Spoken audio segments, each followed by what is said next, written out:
naye n'okuswaza ndi mukazi muganda si kirungi kwambula muntu tekinyuma tekiweesa kitiibwa naye oyo akikola n'abo bonna bonna ababikola engato bwe kutuuka gyambale era okola ekyetaagisa. Abasajja babasaba nnyo mu industry. Basaba na buli wamu. Tujja kwogera ku miski. Naye maama tojja tuvuga TV. Yes, mu ndongo mwekiri. Kungi nnyo okusabiriza naye nga si birungi ebintu ebyo. Kyenkakasa nti waliwo engali gye tusobola okukolamu nga gw'omwami oganyulwa nange omukyala nganyulwa ate nga tetuyisemu eyo mbeera. Yes. Omuntu asobola okusaba nga ddala osaanidde okubeera nga tosabibwa nga ddala oli wansi okuweebwa kolabo ky'ogamba. Baliko ebyo. Ndowooza njogere ng'omukulu.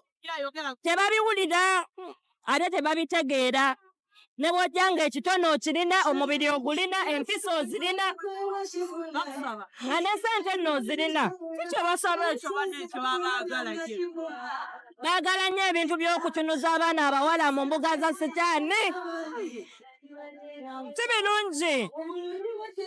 Kyeki kyakummye collabos n'abayimbi abanene maama oba abayimbi abamu.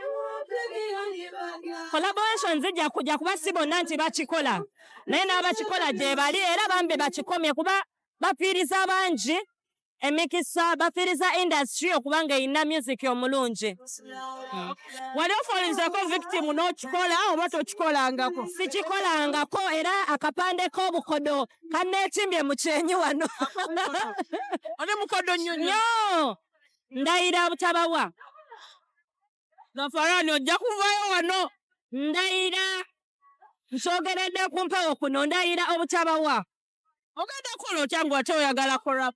Waliwo engeri endala tekirina kubeera ku ekyo kyokka kyokka. There are many ways tusobola okukola ng'omwami oganyulwa nange omukyala nga nganyulwa.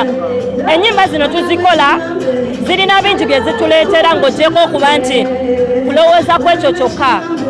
Yes, ekisooka omuntu abeera ne performance rights. Kyakubiri streams tusobola okugambana n'ogamba nze streams ntwala wano n'ogamba kati nze engeri gye ninze nakuwa oluyimba nze ntwala kino na kino na kino na kino.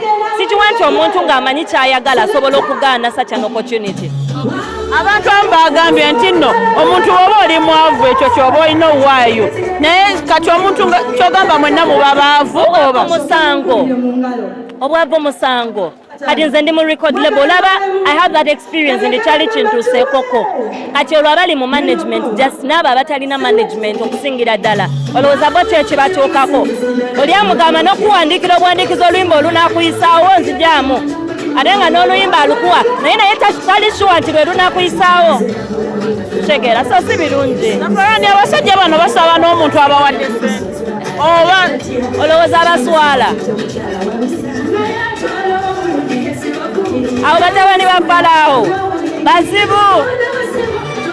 bazibu ddala naye si birungi ebintu ebyo. Kati nga bwe wavuddeyo n'oyogera n'ofuuka okutufuza earless kikyogenda okuvaayo okukola okulaba ng'ekintu kino kiggwawo oba ogendako myawo omulanga gwo oba olina ky'opulaninga okukolera bannakazadde b'eggwanga. Ekisingira ddala okukolebwa kyensingira ddala okukola before I go any further is creating awareness. Kubanga waliyo omuyimbi wansi eyo nga alina ekirooto okubeera omuyimbi ow'amaanyi ali talented writer nga ayimba bulungi naye nga tamanye nti byebyo ebiri eno waggulu gye tuli.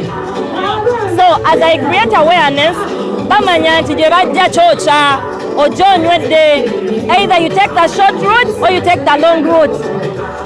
Ate nga bwegambye nti ne mu nsi yonna as a whole mwekiri abantu abakola mu offices n'emirimu egy'enjawulo otuuka bosi n'agamba okuwa omulimu soko nteekeko embeera tekaako embeera nzijaamu nkuwa omulimu. Mukyala gwali eyandaba you're worthy, you're priceless. Tewali muwendo ogusobola kusasulira mubiri gwo and you're precious. Tokkiriza muntu yenna kukukozesa bw'oba omuwa muwe bibyo nga musiimye byammwe naye nga temuli mu mbeera yonna nti mpanguwe. It's not worth it yo. Nebane ng'oli mukambwe ennyo kati oli bw'ojja nga talina ssente akola atya?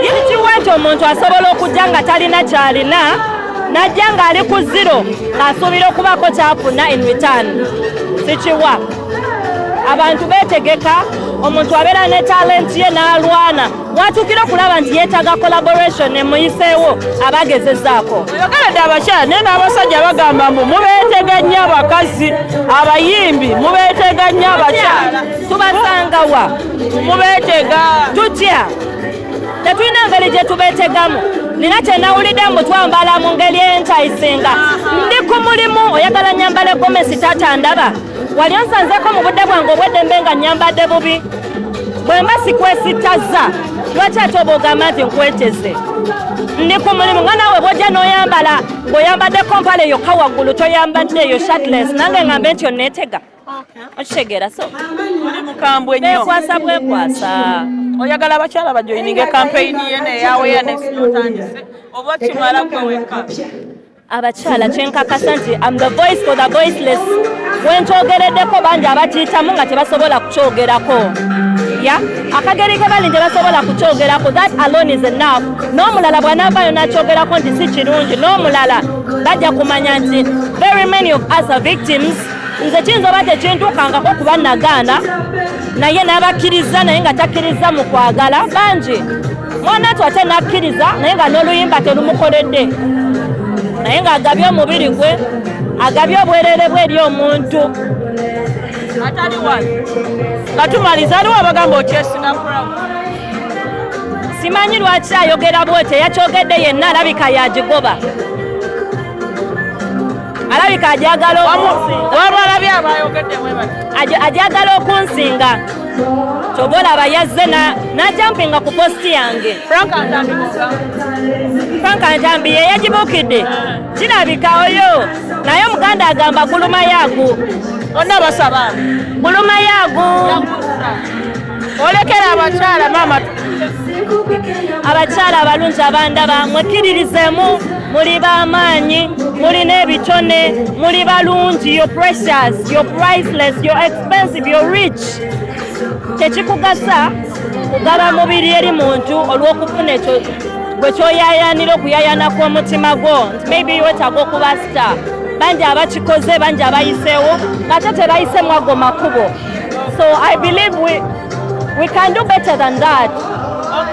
akatalekeka lwaki ovuddeyo kati kubanga munaye omanyi ebiseera ebisinga tufuuyirirwa omwoyo omanyi kyoba mwoyo omutukuvu yanfuuyiridde kadde kano okukyogerako yes waliwo abakyala banna abaali bakulompeddeko ensonga ezo abakyala ng'abakyala twegeyamu twogera ku bintu ebyenjawulo era tebibulamu ngaako naye abasajja yogerayo erinnya eri akomye omutwe nedda mukwano ni mukazi muganda sambula abantu yes kati onaabasaba kolobo aba bakusaba ebintu ebyo onakkiriza kolobo zaabwe essaawa eno singa bwebanaba nga tebataddeewo mbeera eyo nga tukola cause business is business osanga abayimbi nga leero balwana enkya n'obasanga nga bali mu kukola so kasa mutabeeramu ezo strings attached nga tukola business why not fena tuli batume fena tuweereza abantu tebatuteekako mbeera etulemesa kuweereza kale mukwano nange neyanziza Mabirizi Herbal Products Limited tulinawo eddagala eriyamba abaami n'abakyala Simuluzo Man Power Extra Complete Man Herbal Mouthwash Coffee ayambira ddala ffe abaami tulinawo kaama k'abakyala Tightening Powder oyagala okugeza ebbina eddagala eriyamba okwongeza ku balongo oyagala okusereza nabunyaayo oyagala okufunza nabunyaayo enywere Express Water Tightening kadde agoba infection mu baami n'abakyala ate nga tulinawo sabbuuni ono sabbuuni ayamba abaami n'abakyala tulinawo ebizigo by'abaana n'abantu abakulu enkumbi eyambira ddala mu kisenge tulinawo obutiiti ate nga tukolera ne oda yo bakyala bannange ekyama kiri ku Mabirizi Herbal Products nze najja wano nga sina kabina nga sefiringa naye mukwano we nagezesaako ku Thika Body Cream ebbina nenfuna kati nze natambula nsagala ate era nenkozesaako ne ku Mabirizi Lightening Cream ndowooza kasikini mukalaba ayagala omanya ebisingawo kuba ku 0704 731 14